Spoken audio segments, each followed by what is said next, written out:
Next question इसमें एक 2 year old mail है, साथ उसके अंदर इंटेलेक्चुअल डिसेबिलिटी या फिर इंटेलेक्चुअल डिले है, who was adopted from the eastern European country, passes from the unknown illness. उसके बाद अपॉन फर्दर इन्वेस्टिगेशन हमें पता चलता है कि उसके अंदर pale appearance of substantia nigra है। Which one of the following enzyme is most likely attributed to the patient's finding. अगर हम सब्सटेंशिया निग्रा की बात करें कि सब्सटेंशिया निग्रा के अंदर क्या बन रहा होता है, डोपामीन बन रहा होता है नॉर्मली, ठीक है। तो उसकी पेल अपेयरेंस है, यानी कि डोपामीन जो होता है वो कम हो रहा होता है। सबसे पहले हम पाथवे की बात करेंगे कि फिनाइलएलानिन के ऊपर एक्ट करता होता है टेट्राहाइड्रोबायोपेट्रिन, और साथ ही साथ alpha hydroxylase, phenylalanine alpha hydroxylase enzyme उसको कन्वर्ट कर देता है इनटू टायरोसिन, ठीक है। टायरोसिन के मजीद एल डोपामीन के अंदर नॉर एपिनेफ्रिन और एपिनेफ्रिन के अंदर कन्वर्ट होना होता है, ठीक है।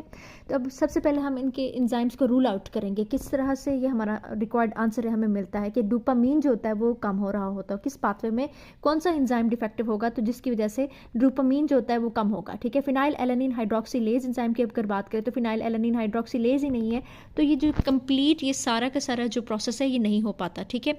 नेक्स्ट अगर हम फिनाइलएलानिन डीकार्बोक्सिलेज एंजाइम की बात करें तो इस तमाम पाथवे के अंदर ये कहीं पे इस्तेमाल नहीं होता, ठीक है।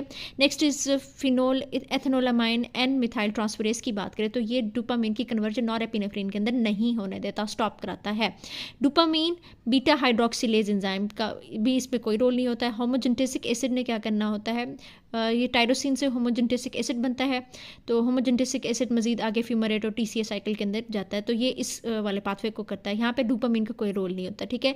तो अब अगर तो ये एंजाइम डिफेक्टिव हो फिनाइलएलानिन हाइड्रोक्सिलेज, तो सिरे से ही डोपामीन जो होता है वो नहीं बन पाता है। एज अ रिजल्ट क्या होता है कि पेल अपेयरेंस ऑफ सब्सटेंशिया निग्रा होता है। इंटेलेक्चुअल डिले जो होता है ये सबसे बड़ा इंडिकेटर है कि पेशेंट को फिनाइल कीटोन यूरिया है। सो ये एमसीक्यू हो गया हमारा।